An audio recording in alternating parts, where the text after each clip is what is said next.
ngiye kugukurugutura rero agira ngo mwumve izo ndirimbo uko zikoze.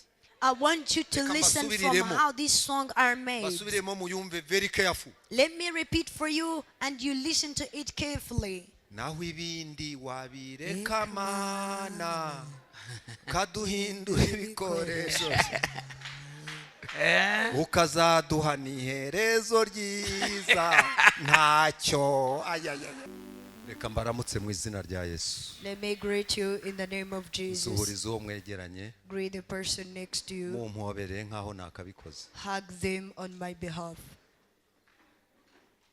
Ndagira ngo mbanze nshima Imana. I want first to take this opportunity to thank God. Kongera kutuma nza muri iri torero. To allow me to be back in this church. Nkuko Rev Ernest yabivuze. Like Rev Ernest said, muri iyo myaka I was here for my last time in those years. Duherukana. It's when we've been together dusengera abakozi b'Imana by ordinating the servants of God. Ariko hari cyantangaje. But I've been surprised by one thing. Kubona uko umurimo umeze. To see how the ministry is. Nimumfasha mukatuma amashyi yanjye ni make mumbabarire dukomere Imana amashyi. Please help me to upload more to God. Ese mwanyemera tukayakoma duhagaze? Can we please upload by standing? Nahaguruka tugakomera Imana amashyi. Can we have a stand and upload to God? Ndatangaye kubona mwarashoboye gukora mukagorobariza mugakora ubutumwa gorobare isi mukayifata. Numiwe natanga. I am so surprised that you have a global gospel. Ndi imbere y'Imana natangaye rwose natangaye. I am before God. I am surprised, deeply kubona mu gihe surprised. gito nk'iki To see like such mushobora within short time, kwevangeliza isi yose. you can evangelize around the world. Birerekana umwete n'umuhate. Twongeye dukomere Imana. It proves the zeal and courage. Let's re-upload to God. Imana ibahe umugisha. May God bless you. Kandi reka mbibabwire birantangaje. And let me repeat for you that it surprises me. Hari ibintu tutazi tutaramenya. There are things that we don't know. Bwira mwene so ngo hari ibyo tutaramenya. Tell your brethren that there is what we yet know. Nitwa Rev RWIBASIRA. And by the names of Rev RWIBASIRA. Maze kuba umusaza. I'm becoming now Imyaka old man. 62. I'm 62 years old. Mfite abana. I have children n'abuzukuru. and grandchildren. Bose nababyariye mu rugendo. I gave birth to all of them in this journey mu murimo w'Imana. to minister to God. Hari abo dufite bari hano mu gihugu. There are some we have in the country n'abandi bahungu babiri bari hanze. and other two sons Umwe ari muri abroad. Italy nagiye kugira nyambona nzanye umukobwa w'umutalyanikazi. One is in Italy. He brought me a Uko daughter from nifata namwe Italy. murabyumva twabuze uko twifata rwose mu rugo. You Uko go. tubigenza si umuntu mukuye he ati ni inshuti yanjye turenda gukora ubukwe. We couldn't know how to handle that situation, but he told us that he's her friend and they're almost to Na get married. sebukwe aba yaje. And even the nyirabukwe father-in-law aba was yaje. there and the Na mother-in-law was musaza there basaza be babiri baba baje. and his brothers Avuga ati came. tuje kumara mu nzu yanyu iminsi 20. They all came, said we need to spend 20 days in your house. Niho namenye ko abataliyani bakunda pizza n'inyama na coca. This is when I realized that Italy loves pizza and Coca soda. Twaraziguza aho twari twabacumbikiye zirashira. We bought them where we hosted them and it was over. Ubu rero mfite umukazana w'umutalyanikazi. And now I have a daughter-in-law from Italy. Kandi ikintu cyantangaje. And something that Uyu surprised mugabo me yahanuye aje iwanjye. is that this man Uyu mugabo prophesied ni coming to umuhanuzi. my home. He is a prophet. Ndamurutana namubyaje ubutumwa nanamusengeye ariko ni umuhanuzi totaloma. I am older to him. I ordinated him, but he is Ndabizi a muri iki total gihugu huzuye prophet. abatetsi b'umutwe huzuye n'abawutogosa. I know in this country there are many people who pretend Ndabizi to be so, barahuzuye pe.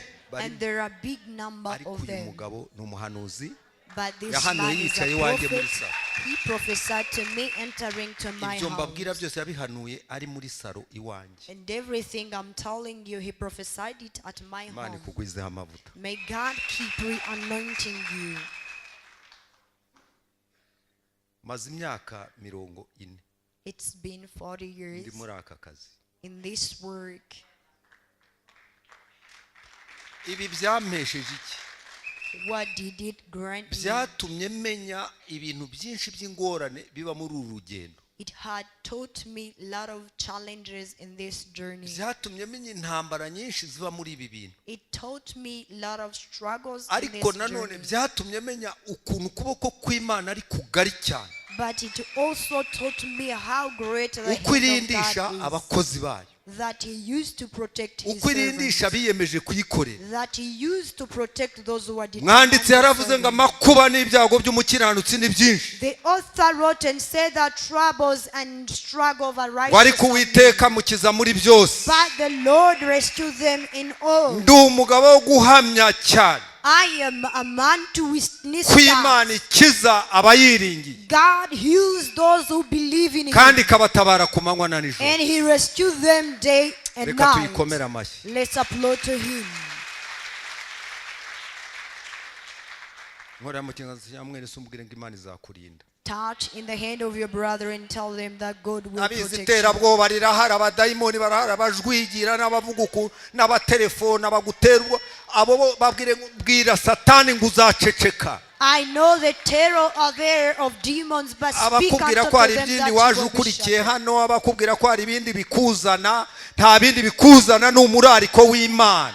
Those who tells you that you're brought here by something else, tell them that you come here for the invitation Ayo of majwi God. yose azaceceka. All those voices will be shattered. Niyo ryaba rituruka ku mugabo wawe rizaceceka. Even though can come from your husband will be Niyo ryaba shattered. rituruka ku mugore wawe rizaceceka. Even though can come from your wife will be Niyo ryaba shattered. rituruka kuri wa munyeshyari rizaceceka. Even though can be from one who is Imana jealous will be izacecekesha shattered. abanyeshyari. God will shut the voices Imana of jealous. izacecekesha abagome. God will shut the voices of enemies. Kuko ifite imbaraga zo kurinda ubwoko Because he bwayo. has power to protect his Zamura people. haleluya niba Shout unyumva. hallelujah if Imana you can ibyumva. hear me. Yabibabwiye mu bisanzwe ndi umwigisha. He told you Nawe actually akaba I'm a umuhanuzi. preacher and he is a Naratangaye. prophet. Imana I've been itanga impano surprised. mu buryo bukomeye. God gives in a great way. Je simpanura ko mutera, I don't prophesy as such, ariko ndakurugutura. but I open up ear. Bwira uwo mwegeranye ngo uriya mugabo arakurugutura. Tell your neighbor that that man open up Ngiye ear. kugukurugutura rero. I'm going to open up your ear.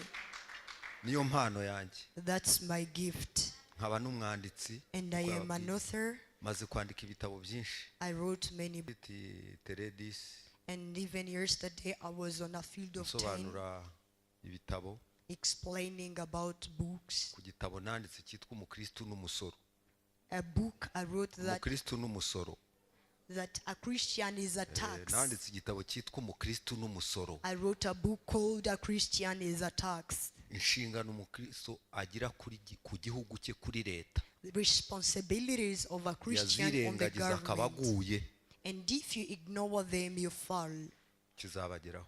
It will reach to you. Nanditse ibitabo byinshi. I wrote many books. Igitabo cyakunzwe cyane cyitwa Ibanga Rikomeye, A book which was highly loved called A Great Secret, rihishwe mu burasirazuba bwo hagati. that hidden in the Mid-East. Muri icyo gitabo navuze ku mpamvu ikomeye Isirayeli ihanganye n'Abanyepalestina, bikaba bimaze imyaka magana n'amagana bidakemuka. In that book, I spoke about how Israel is Aho fighting with biganisha ni Palestine. hehe, So what's its destiny? n'ibindi bitabo nzabibaganiza ngarutse. Ndifuza ko gusaba Reverend ko yazampa umwanya nkigisha ku nyubako y'urusengero.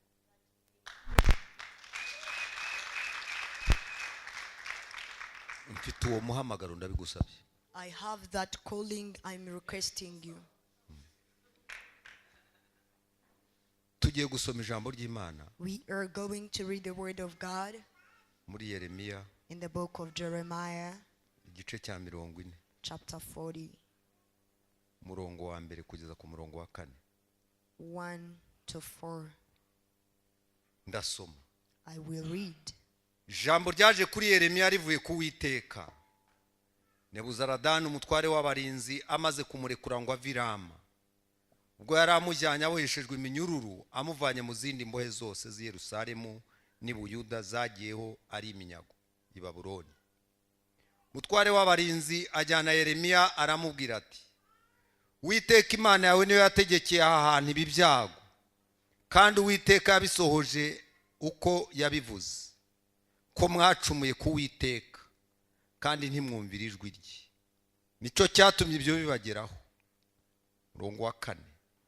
Noneho rero uyu munsi ndakubohora, ngukureho iminyururu iri ku maboko yawe.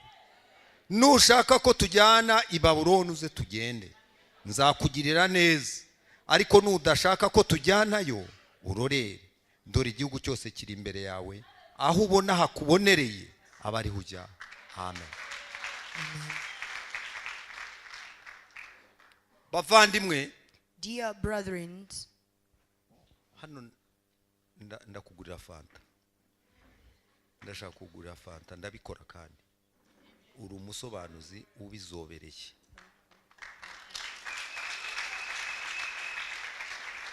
Kandi ndatangara kubona uhagararana n'umushumba mukarangiza nanjye tugakomezanya. Yewe Imana igukomeze.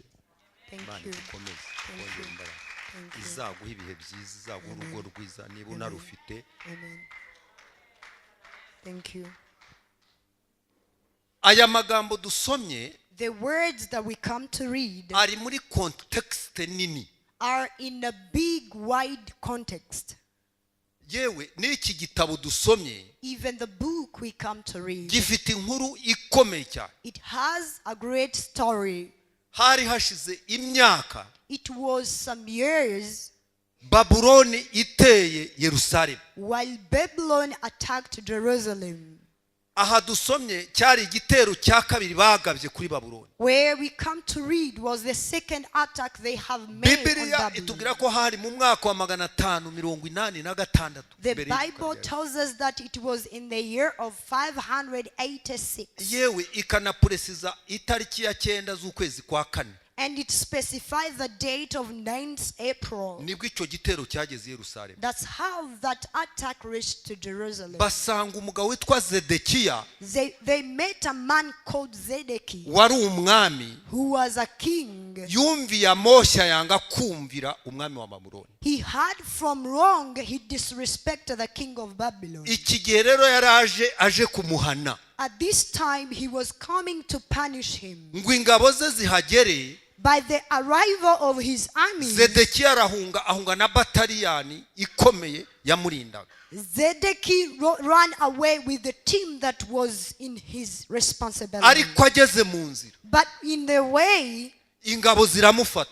the armies attacked him. Na ya escort yiwe barayifata. With all his escort was taken. Barayigarura. And they brought them back. Bayigeze imbere y'abakarudaya. And they reached before Carigians. Zedekiya baramufata bamunogora amaso. And Zedekiah was taken and his eyes were Abandi taken out bose of barabica. orbit. And others were killed. Bibiliya iratubwira ngo The Bible tells us that abantu batangiye kugira ubwoba baravuga ati nta gisigaye. when people were starting getting worried, there was Reka dusarawundinge tugende twishyire mu maboko.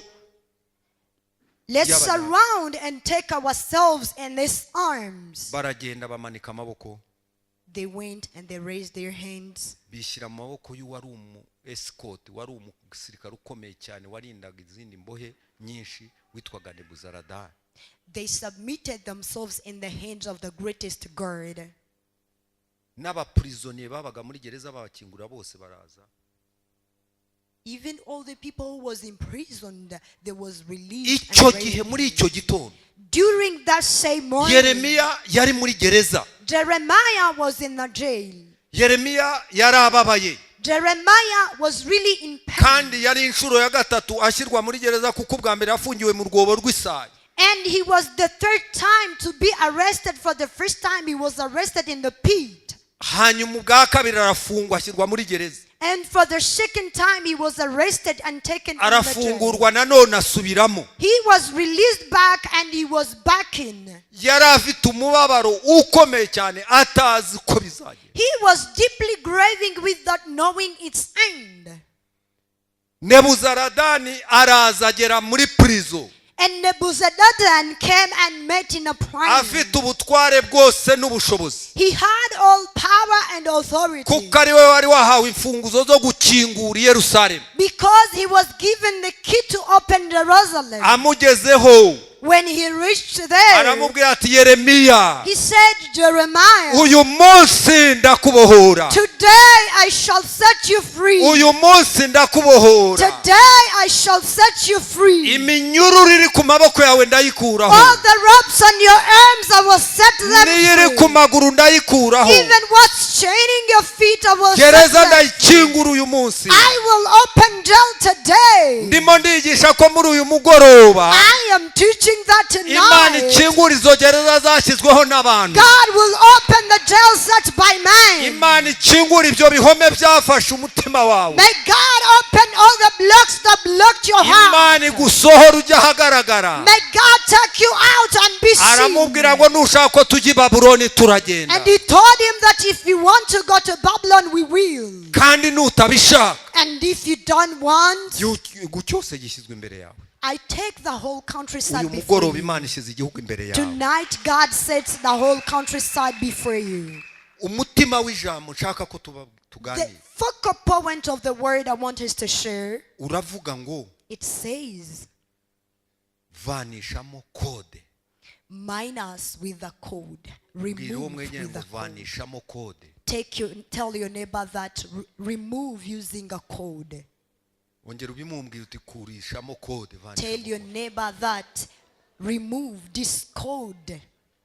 kode ni iki What yambajije is- mu kabanana yayinsubiza What is kuko a arabizi password? yakoze mu mibare I can ask the man of God because he did. He Yewe worked ntabwo in nize calculations. I didn't do that. mu ishuri imibare yarananiye pe I was not that much strong in cyokora nkamenya mathematics, geography na histoire but I was good in geography and ibyo history. byo nibyo naminujeho That's what I graduated in.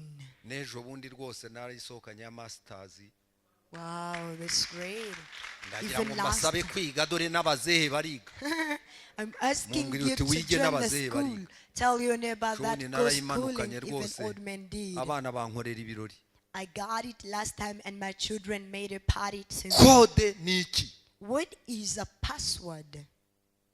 iri ni ijambo rikomeye cyane This is a deep and great word. kode A ni password. uburyo It's the way. ni sisitemu It's a system ikoreshwa n'abantu that's used by people mu rwego rwo gufunga ibintu in the level of closing cyangwa things kubifungura or unlocking them.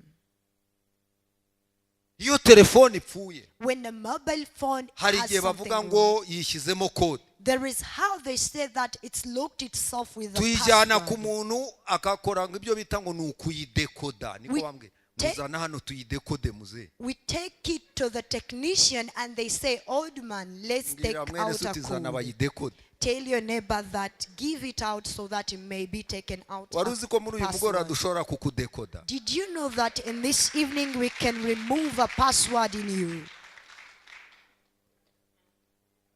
wari uzi ko bishoboka Were you aware that it's possible?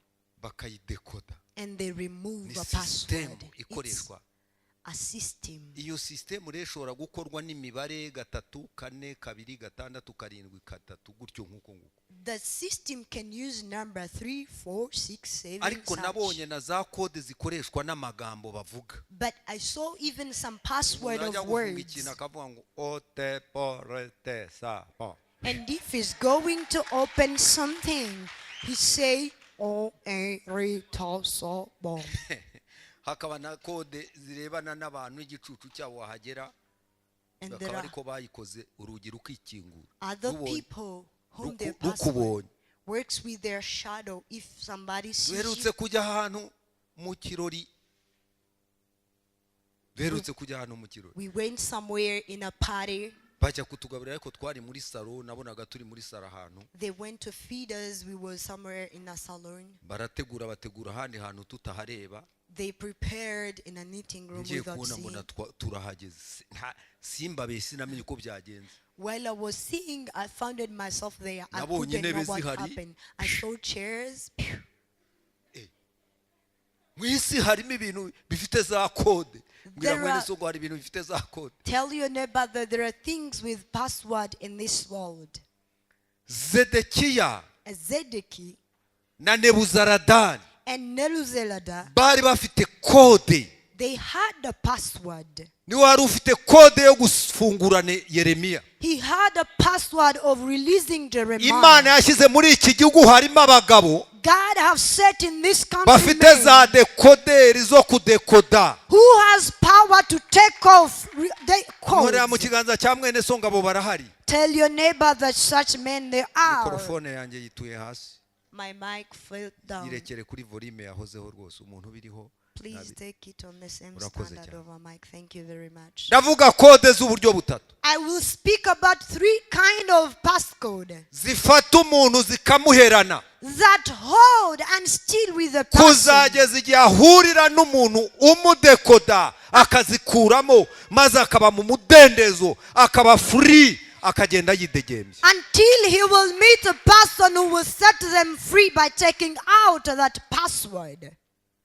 hari za kode zishyirwamo n'abantu There are password sets by men. ntabwo nzi ko muzi icyo bita kode genetike I don't know whether you know what we call genetic ize hano passcode. ibyo barabizi Those who are educated, you know. kode genetike ni ibintu dushyirwamo igihe papa na mama bahura bagakora intanga Genetic codes are when our mother and our fathers meet, izo ntanga zihura and that contact of sperms ntizipfa kuza zonyine zizana n'ibintu bitagaragara biri muri kamere ya mama biri muri kamere ya papa nabyo bikaza muri uwo muntu ukiri amazi it doesn't come by itself, but it comes with a kind of nature of your aho mother nimwumve and namwe your ibyo bintu father. bidukurikirana tutabizi So feed those things that follows us mwarizi without muzi ko knowing. mama wanjye yari umwegakazi w'umunywi wa munywi Did you know that my mother was from Abega ethnic and she was a mama very wanjye deeper yari umwegakazi drunker woman? w'umunywi She was a deeper drunker, papa wanjye akaba Woman. umwungura w'umunywi and my father was from Umungura umunsi ethnic, rero who is a bansamaga drunkard. umwe yataransfereye kunywa kwe n'undi ataransfera kunywa kwe And byose biza the day they conceived me, every one of them transferred me his baba drunkenness. banzirikishije kode y'inzoga bene data And they bounded me with the password of beer. ntabwo muzi se za koromozome ubwo ntimubizi Don't you know what we call ibyo byose nibyo bikora chromosomes? taransiferi That's what we call a transfer. umuntu akabatwa n'inzoga yanihana rimwe akongera muzi ko nihanye nkamara imyaka 3 byarananiye mpunga abakirisitu nkajya mpora nihisha byaranze And you become addicted by taking alcohol. It happened for me for 3 years. I used to run away Christians and it was really difficult. muzi ko ubu dushobora kuba twicaranye ariko byaranze agatima karanze pe uhora urya warya ukumva ugiye no kuri kutarasomaho Do you know that we can be seated together but it's not working for you? ntabwo ari wowe It's not you. hari kode zagufasha There are some password connected ariko on hari you. abandi bantu bafite imfunguzo But there are other people who has keys. hari abandi bantu bafite za dekoderi zo There kukudekoda are other people who are capable to uyu take munsi them out. ndakubohora Today I will set you free. maze ube umudendezi And then you live a freedom ugende life. widegembya And go by feeling free. utangire uhimba indirimbo Start making songs. imana iguha umugisha May God bless you.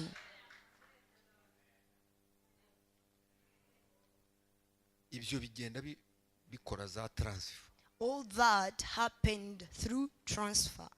mvuze icyo cyonyine hari indi mico I say that only, but there are other igenda kind of ikarema behavior rero bya bindi byo mwumva ngo ni karande y'umuntu ni muri izo deko ni muri izo kode bigenda byinjira that connect themselves and it create what we call generational kode ya curses. kabiri The second password, ni igihe umuntu yitwa izina it's when you were given a name.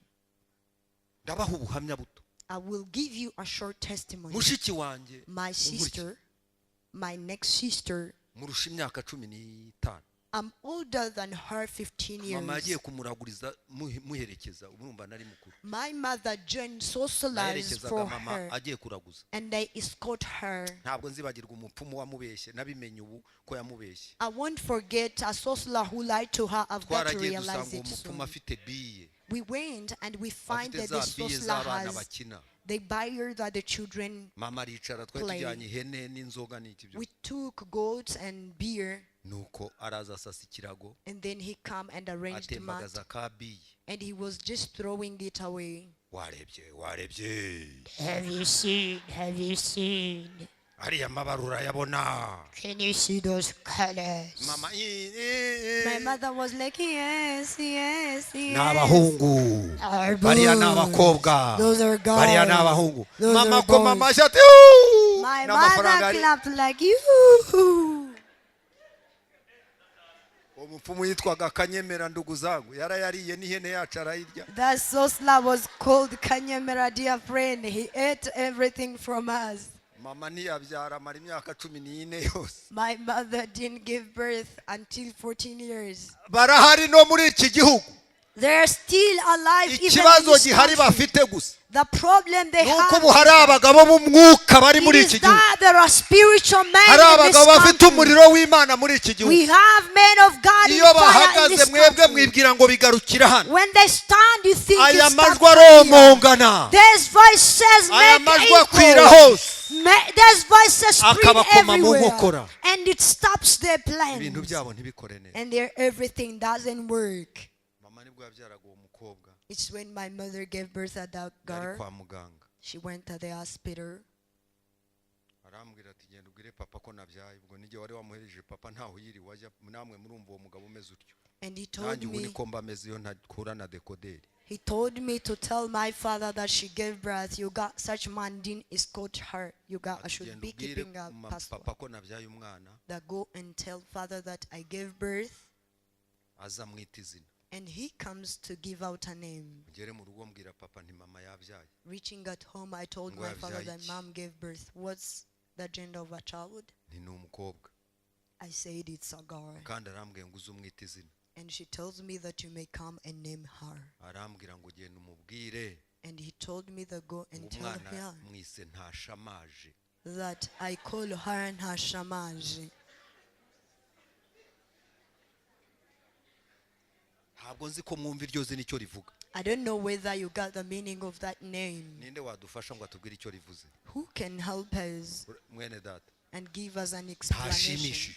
To mean the child ntateye is not n'amabenge ntacyo playful. amaze. To mean is useless. That's the meaning of the name. ako kanwa kabivuze. That mouth that ni ka said kandi it, kaya maraso n'ubundi kaya transfer. it's the same mouth that transferred that mushiki genes. wanjye aba ntashamaje. My sister lived unpleased girl.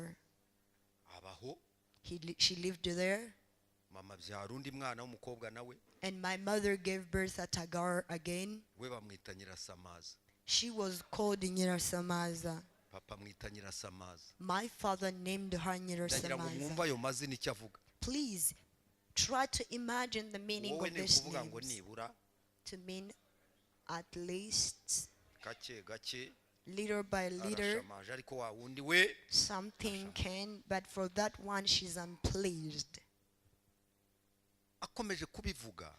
Keeping saying that mama more. wabwiye akavuga ati iyo nama hano nta mwana witwa iryo zina. Whoever mother tells, that's really not good. No child who can avuga ati wowe possess such name. uzashake ukuntu mwiyitira ubwawe iryo rya se tujye turikwepa buhoro buhoro.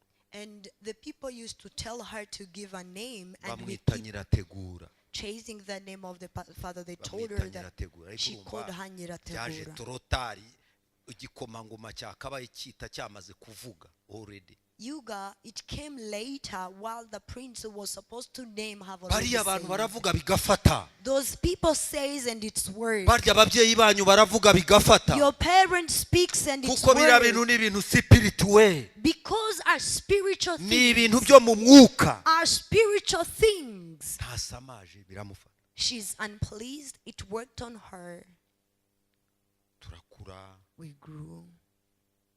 ajya mu itorero We joined yajemo. church. aza mwitorera abahungaho nta muntu numwe w'umusore umuvugisha. She came to our church and no boy who could speak to her. Abahungaho. She lived over there. Abaho. She lived there. Kuma muri ubwo buzima. She remained in such nawe life. arasabwa arashyingira. And the young sister was dated until she got married. Umukobwa guma. And the girl remained there. Maze gukizwa no kumenya neza. After I was deeply saved and knowing Aravuga ati perfectly, ndashaka kwikuraho iki kintu. she said, I need to remove this Kandi thing on me. nzaruhuka kimvuyeho. And I will relax when it's over. Nanjye nzagusapotinga. I told her that I will support Amaze you. kugera mu myaka za 35 n'itandatu. She is now turning 35, Agenda satira 36. 40. And she also turned 40. Ndabyibuka umunsi umwe avuye gusengera ku Gikongoro. I remember one day when she was from Ahura n'umuntu. she met someone. Aramubwira ati wakwihangana ukaruhukira iwacu. And he told her that, can you please rest at our home? Aramubwira ati ngiye kugusengera. And he told her that I'm going to pray. Ndashaka kukubohora. I need to set you free. Imana inyeretse ngo yagufashe kera. God shows me the rope that Ariko bounded ndashaka you. gusenga nkayica. But I want to pray and Imana cut it. ikagukorera igitangaza. And then God performed a miracle to you. Aramusengera. He prayed for her. Aravuguruza. And he contradicted. Hari abagabo bafite ubushobozi bwo kuvuguruza. There are men who has power to Hari contradict. abagabo bafite ubushobozi bwo kuvuga n'amagambo. There are men who has power to say akavuguruza yo twavuzweho kera. and they oppose what was spoken on akavuguruza us. impumeko zaduhumetsweho. And they oppose the breath Zamura that was haleluya breathed niba on us. unyumva. Shout hallelujah if you Ndashima can hear Imana me. ko wicaye imbere y'abo I bagabo. thank God that you were seated Bafite before those ubutware men n'ubushobozi. who has the power and Baba uri authority. muri Amerika. Whether you are in the US Yaba uri muri Europe. or if you are in Europe Yaba ari muri Asia. or if you are in Aba bagabo Asia, bafite ubushobozi bwo kugeza ijwi hose. this man has the power Oh, to make the voice hallelujah, reach everywhere. hallelujah. Hallelujah, Bafite hallelujah. ubushobozi They have bwo power kuvuguruza ibyavuzwe. to contradict what was spelled. Araza anyuraho. He came and passed by me. Arambwira ati Imana yankoreye igitangaza. And she told me that God performed a miracle to me, nabohotse. that I am set free. Ndamaze se wabohotse ute? I asked her, how did it Arambwira ati happen? nabohotse nyamara tugiye kubibona. She told me that I am set free and we will see Nanjye that. nareba imyaka ye nareba n'iki nkavuga nti By looking at her age and, oh my God. nawe waza aho umusaza wawe ashaka guheba akavuga ati ubu nyine ni icyacumi bamwita ngo ni icyacumi cy'itorero. Imagine when your brother can Abashinyaguzi. feel like giving up and say that you are the tithe of a church. Arataha. They went home. Hashize icyumweru After a week, haza umuntu it came a person turutse mu ntara y'amajyaruguru. from northern Waza province. gukorera iwacu ni mu ntara y'Iburasirazuba. He came to work at our place in eastern Araza province. ati He came ahantu haba hari urusengero rwiza umuntu yasengeramo agafashwa. and he said, is here any good church that you can go to Bamurangira and urusengero feel mushiki touched? wanjye asengeramo. And they directed him to the church of my Akaba sister. ni umurimbyi wantona neza azi kurimba ndugu zangu. She's the best singer, dear friends. Yari ayoboye rero muri korari ari umudirijante. She was leading in the choir. Umusore ngo aterane And when the man gathered, amukubita amaso looking at her, aravuga ati ntihabaho umuntu umeze nk'uyu kuva he nawe. said, it doesn't leave such person.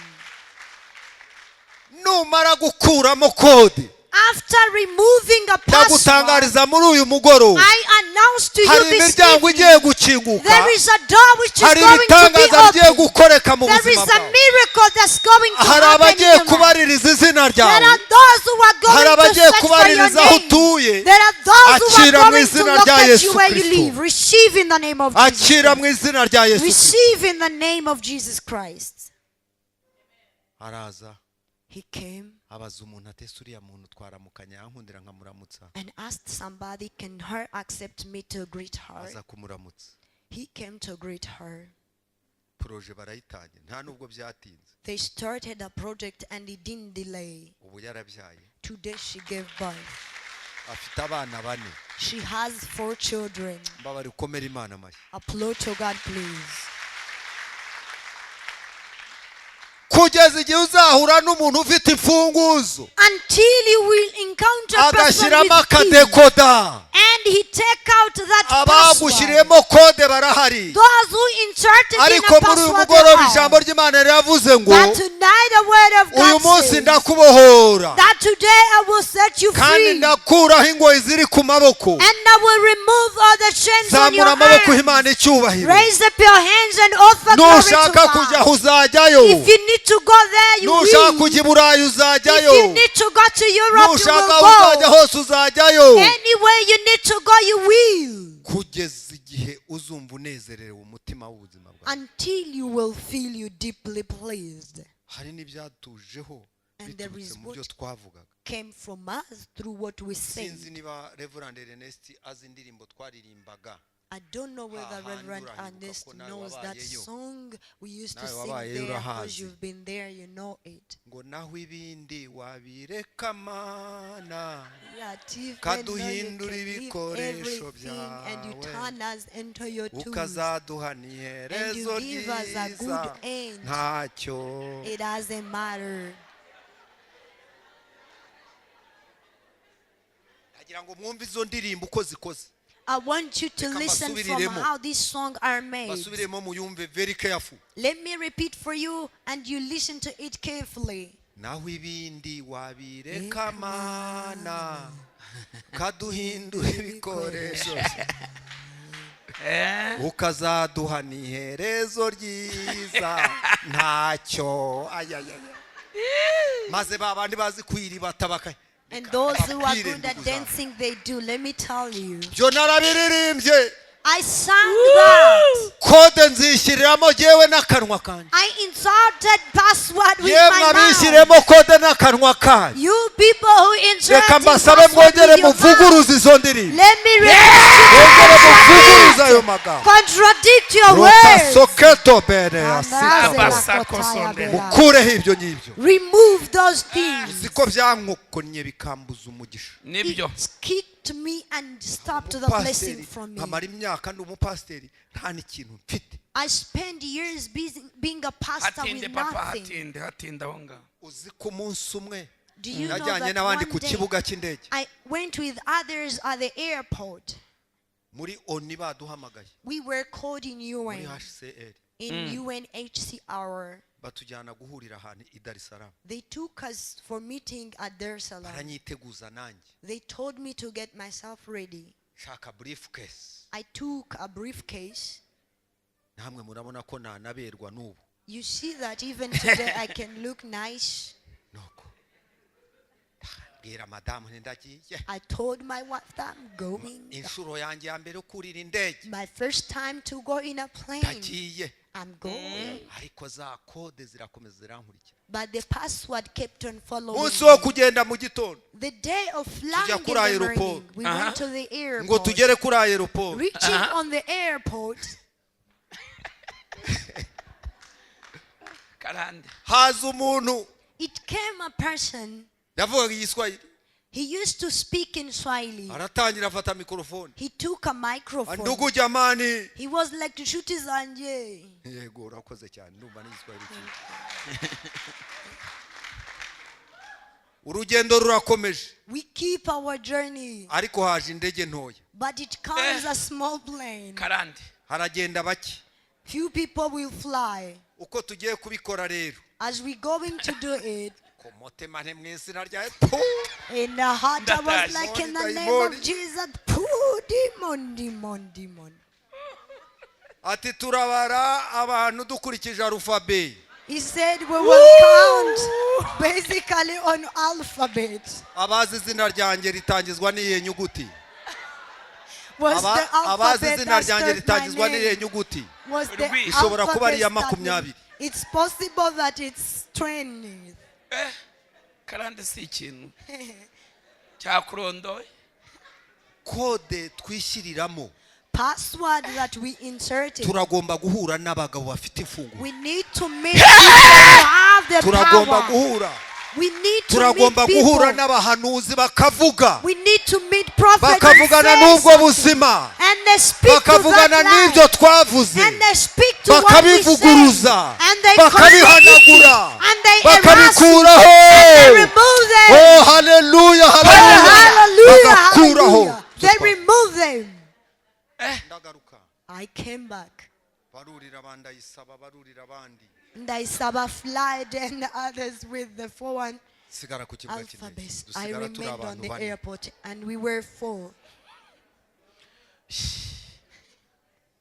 niba habaho ibintu bibabaza umuntu If there is something icyo kintu painful, cyarambabaje that thing hurted me. baratubwira ngo reka batujyane kuri hoteli kurya ngo tugire gute ndabana ibiryo byanyu mutware They told us that they may take us to the hotel for eating. I was like, take ibiryo your byanyu food. ntabyo ndiye I will not take your food.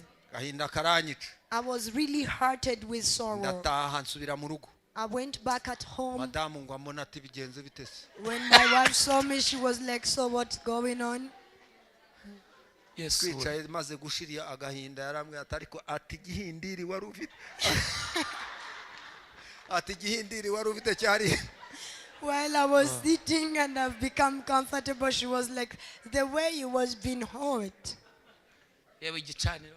ariko But maze guhura n'abagabo after meeting men bakuramo za kode who removed the password, badakangwa n'uko uri umupasitori who are not scared that you're badakangwa n'uwuri we pastor, wese who are not scared by ashyiramo whoever you are, arafungura he inserted in an aba ngo opening, uhereye umunsi wa none and he said from ndakingura today, ibirere I open the Hallelujah. sphere. ndagira ngo uzamure I haleluya want you to shout Hallelujah. mwongere hallelujah. muzamure dukingura Repeat ibirere again, hallelujah. We open akingura sphere. ibirere We open sphere. mu minsi yashize nibwo nanyuze aha ngaha Past days, it's when I passed by here. njya muri Ethiopian Airline I went in Ethiopian Airline. Hello Addis Hello Hello. Addis Hello, Addis. Addis. How are you doing? nari ngiye kunyura ku kibuga cya Ethiopia I was passing on the Nerekeza airborne of Tel Aviv. Ethiopia. I went to Tel Aviv.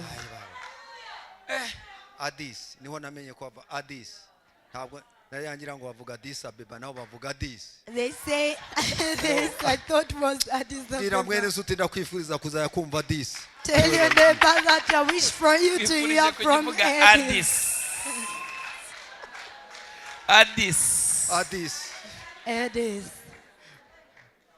bwira ngo nsigaje kujyana nawe I think nsigaje kujyana nawe it's remained to go with you only. akira zikore mu mesho uwo mugihe Come Erega and urahanura bless ndabizi. me. You prophesy, I'm aware.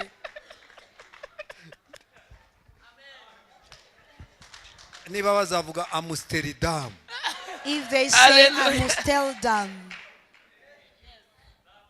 amakode yavuyemo the password was removed. amakode yavuyemo The password was removed.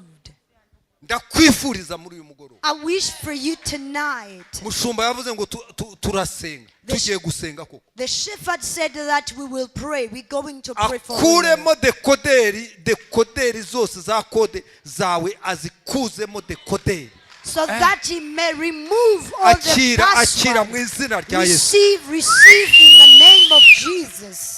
Imana igukingurira amarembo May God open for you the abayakinze doors. turababujije We are hindering those who started abakoresheje them. amagambo turayavuguruje We are disqualifying the words they say. abiherereye bakavuga amagambo bongorera turababujije Those who whispered in words, we stop them. abayavugiye ku myenda yawe turabivuguruje Those who spelled your clothes, we contradict abayavugiye them. ku nkweto wabatije turabavuguruje Those who spelled the Hallelujah. shoes you lended ababivugiye them, mu we myambaro disqualify. wambara turabavuguruje Those who spell the clothes ayo that you makode wear, yose we tuyakuyemo disqualify. We remove all ayo the makode passwords. yose tuyakuyemo We remove all the ababivugiye passwords. imbere y'iziko Those who turabavuguruje said it Hallelujah. before were the ababivugiye good, mu we murere contradict. bihereye turabavuguruje Those who spoke it in a private ababivugiye way, mu we mirambizo contradict. turabavuguruje Those who spoke it in a Turabavuguruje, temple of God, we turabavuguruje. we uyu contradict. mugoroba turakingura Tonight we open. umugoroba turagukingurira amarembo Tonight we will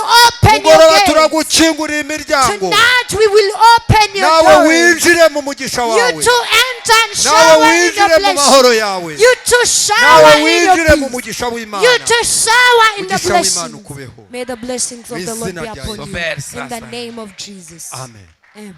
Sharagasa. bahaguruke mbasengere Stand up, then I pray for you. takore santo tayasa rakote sarabo vetaya santo mushumba usabe uzimbere. Let me request you to step Ngwino hano. forward. Step forward.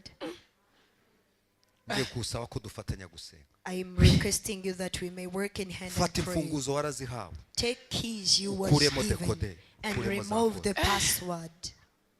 kuramo za kode. Remove the password. ndagira ngo ntangarize umuntu waje muri iteraniro umugoroba. I would like to announce to a person who Imana came in y'Aburahamu this service. dukorera ku manywa na For nijoro the God of Abraham we serve day and imanukiye night. gukuramo dekode. He descends to remove the password. imanukiye gukuramo izo kode zose. He descends to remove all the ndasubiramo muri password. uyu mugoroba I will repeat tonight. ibyashyizwemo n'abagambanye kuri wowe Everything that was in charge of turabivugurusha muri betrayal, uyu mugoroba. we contradict them ibyo tonight. bavuze uko babivuze kose However they say it, turabyanze we turabivugurusha. deny, we contradict imiryango them. igukingukire, May the doors be open. amarembo May agukingukire, the gates be open for winjire you. muri destiny, Enter in your winjire muri destiny. destiny, Enter in your destiny. winjire mu cy'Imana yageneye. Enter in the plans of Imana God. yagushyize ahangaha God who sets you kugira ngo here wakire amarembo, for you to receive your wakire gates, ibirere for you to receive the by'umugisha sphere w'Imana. of the blessings of God. senga mushumba. Pray, Shepherd. gato utarava aha iyi kode wayikuyemo ute? Hold on before you Nahuye get away n'abagabo. from here. How did you remove the password? I Nahuye met n'abagabo. men. I met men.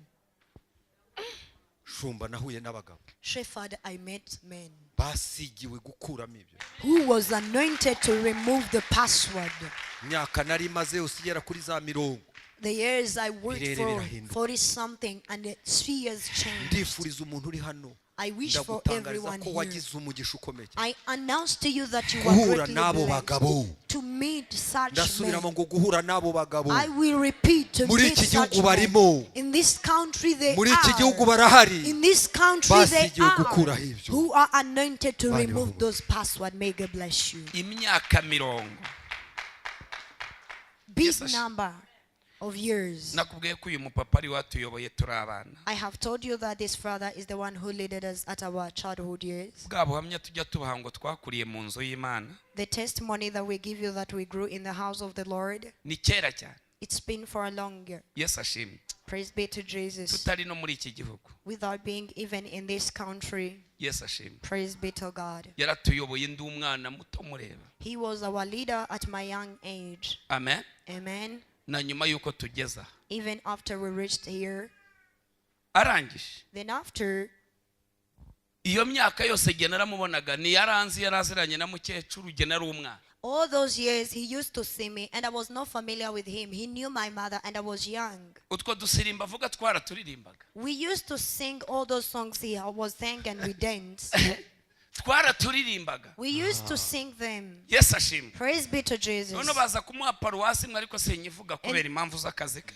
And then they gave him one area to lead. I will not mention the place exactly for the sake of his work. twajyaga tugiwe We used to go to his home. turi abana tukajya gufata ya mafunguro. We were children and we used to go there to take meal. maze bashyiramo ko karimo ngo naho ibindi wabireka man tugasirimba tukumva ati nukuri biriya ni iby'isi ni kode. And Only whenever this. they set in such song, we dance. That's wildish.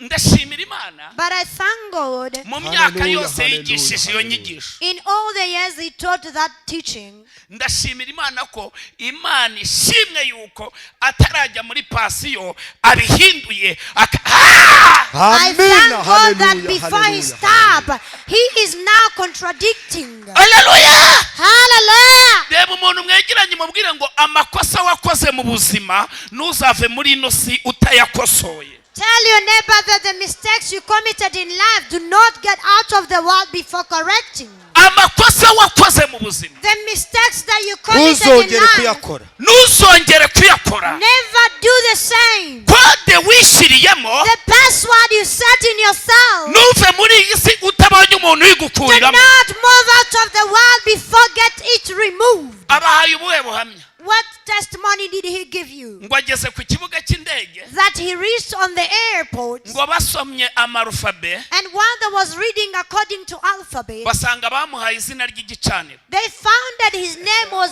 Anna Altar, ngo basigara ari bane and there was remaining there as a 4. ni ya kode ivuga ngo naho ibindi wabireka That was the password that says, though you can leave everything.